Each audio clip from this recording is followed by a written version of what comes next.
자, 안녕하세요. 자, 오늘은요, 약취유인죄에 대한 설명을 해보겠습니다. 지금 이렇게 보니까, 제가, 이번 경위공채시험, 27년도 8월 1일날 시행됐던 경위공채시험도 약취유인죄가 나왔었죠? 그죠? 또 나왔단 말이야. 그죠? 그리고 요 앞 영상에 보면은, 폭행상해죄에 관련돼서 나왔는데, 이번에, 경위공채시험도 또 나왔죠. 그 얘기는 무슨 얘기냐면은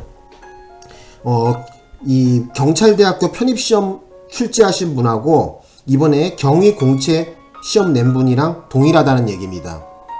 같은 사람이 냈다는 거야. 그죠? 지금 문제 스타일이 비슷하잖아. 그죠? 그렇다는 얘기는 뭐야?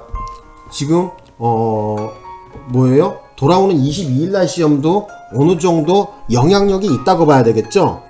그래서 여러분들은 세 가지 문제를 꼭 머릿속에 세팅을 하고 가야 돼요. 하나는 뭐냐면은 경찰대학교 편입시험 문제 이거, 그 다음에 경위공채 거, 그 다음에 요 앞전에 치러졌던 순경 공채 1차 시험 거.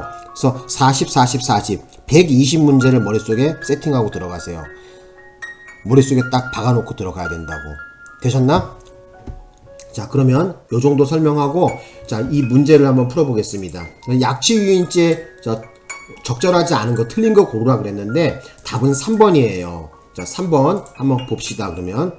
3번에 보니까 이게 베트남 국적 여성 얘기 문제거든요. 사건이거든요. 읽어보겠습니다. 베트남 국적 여성 갑이 남편 을과 동거하면서 공동으로 보호 양육해온 자녀 A 생후 약 13개월. 아직 애기예요. 1살이 안 됐어요. 1살 정도 됐어요. 자, 을의 의사에 반하여 종전에 주거지에서 데리고 나와 어디로 갔대요? 베트남으로 출국한 경우. 여기까지 끊읍시다. 자, 여러분, 지금 요 사건을 가지고 미성년자 약취유인죄가 되냐 안 되냐의 사건이에요. 자, 미성년자 약취유인죄는요, 일단 주된 보호법익이 어떻게 되는 거죠? 자, 여기 한번 봐봅시다. 주된 보호법익이 미성년자의 자유권이에요. 당연한 거겠죠? 그죠? 그리고 이게 주된 보호법익이고, 자, 부수적으로 보호자의 감독권인데, 여기서 말하는 보호자라는 것은 엄마도 되고 아빠도 된다는 거야. 근데 지금 엄마가 아기를 데리고 간 거죠? 그죠? 베트남으로 데리고 나갔단 말이야. 그죠? 그럼으로써 누구의 감독권을 침해한 거야? 아빠의 바로, 보호 감독권을 지금 침해한 거란 말이에요. 자, 이 경우에, 과연 그러면 베트남 여성을, 미성년자 약취유인 한 것이다 하고 처벌을 해야 되겠느냐? 이거예요. 근데, 이 엄마도 엄연히 뭐예요? 보호 양육권이 있는 거 아닙니까? 여기. 그죠?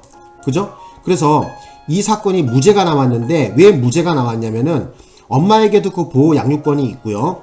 그리고 약취유인죄에서 말하는 폭행이나 협박, 불법적인 어떤 힘을 사용해서 바로 평온을 깨뜨린 것이 아니다라고 해서 이 사건을 무죄로 봤어요.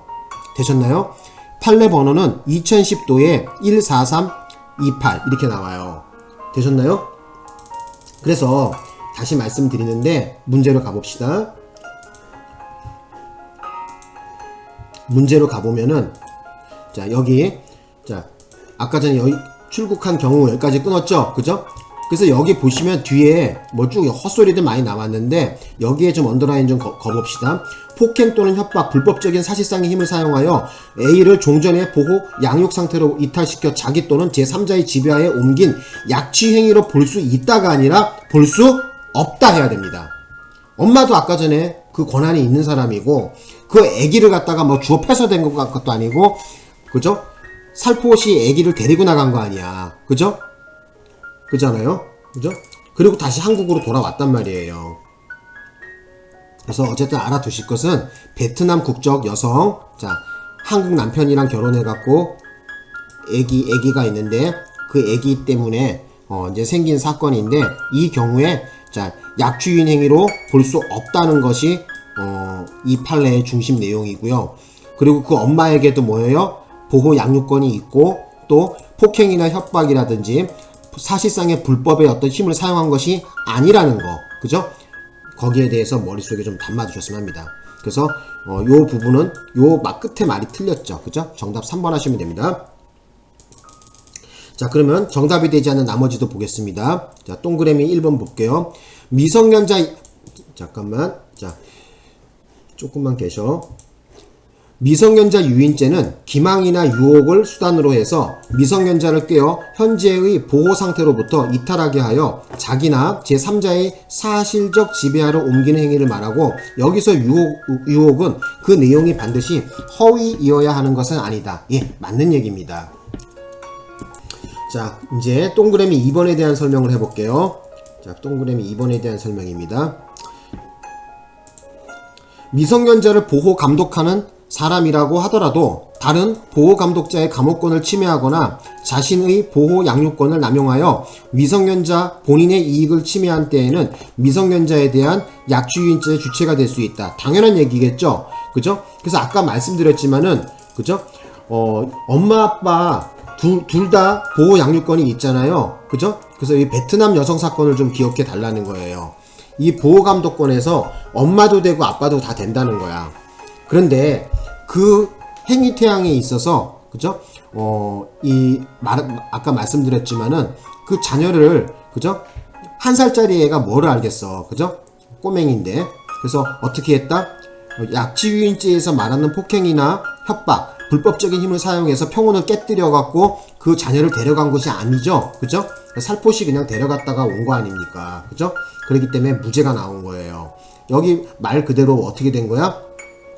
자, 만약에 그 엄마가, 그죠? 보호 양육권을 남용해갖고, 그죠? 막 미성년자 그 아기를 갖다가 두들겨 패서 데려갔다든지 억지로 데려갔다면 문제가 되겠지만, 아직 1살배기 아기니까, 그죠? 걸음마도 잘 못 걷는 상태겠죠, 그죠?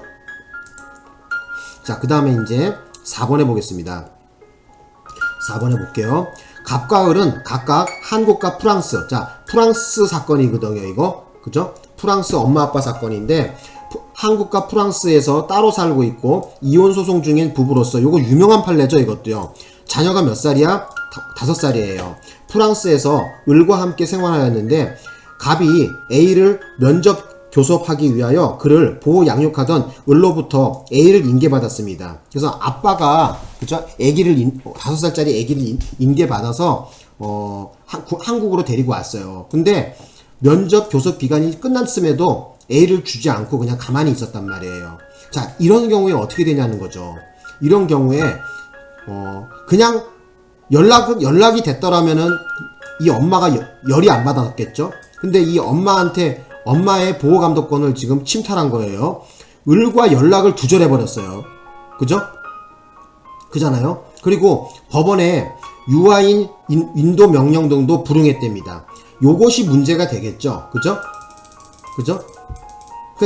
그냥 데려다 주지 않은 것까지는 좋다 이거야. 근데 연락을 왜 두절하냐 이거야. 그리고 법원에 인도 명령도 불응했다는 거. 이것이 바로 이 사건이 크게 불거지는 계기가 된 거죠. 그래서 이러한 행동만 하지 않았더라도 아까 베트남 여성 사건처럼 무죄가 나왔을 텐데, 자, 지금 여기 나와 있는 것처럼 면접 교섭 기간이 끝났는데도 데려다 주지 않았다는 점 하나, 그 다음에 연락을 두절했다는 점 둘, 세 번째 뭐예요? 법원의 유아 인도 명령도 거부했다는 거. 요 세 가지가 경합해갖고 어떻게 된 거야? 갑의 행위는 인정받을 수가 없겠죠. 그죠? 불법이 되는 거죠. 그래서 미성년자 약취유인죄의 약취 행위에 해당한다고 대법원은 판시했습니다. 알아두십시오. 되셨죠? 자, 그 다음에 또 보겠습니다. 자, 5번 마지막 번호죠. 자, 보겠습니다. 미성년자가 혼자 머무는 주거에 침입하여, 요거 우리 경위공채시험에 나왔었죠? 지문으로. 그러니까 봐봐, 지금 문제가 동일하잖아, 경위공채시험하고. 그죠? 자, 그를 감금한 뒤 폭행 또는 협박에 의하여 부모의 출입을 봉쇄하거나 미성년자의 부모가 거주하는 주거에 침입하여, 자, 부모만 강제로 쫓겨냈어요. 그래서 독자적인 생활관계를 형성하게 이르렀고요. 자, 비록, 자, 중요한 말입니다, 여기.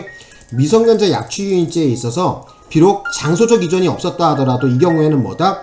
미성년자 약취유인죄가 됩니다. 그래서 미성년자 약취유인죄라 해서 꼭 장소적 어떤 장소로 끌고 가갖고 장소 이동이 필요한 것이 아니에요. 여기 나와 있는 것처럼, 그죠?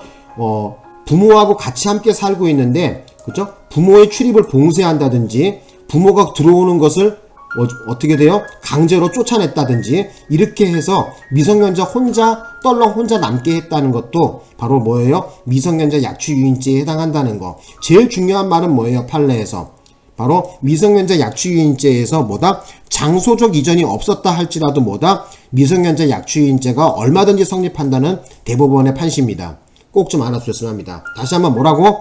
장소적 이전이 없다 하더라도 죄는 된다는 거예요. 꼭 기억하셨으면 합니다. 몸이 안 좋아서 설명을 많이 드리고 싶은데 그래요. 자, 여기까지 하고 오늘 수업 마치겠습니다. 그래서 마지막으로 한 번 더 보여드릴까요? 자, 요거 꼭 좀 공부하셔야 됩니다. 그래서 미성년자 약취유인죄에서 보호법익을 머릿속에 꼭 넣어주십시오. 주된 보호법익은 뭐라고? 미성년자의 자유권.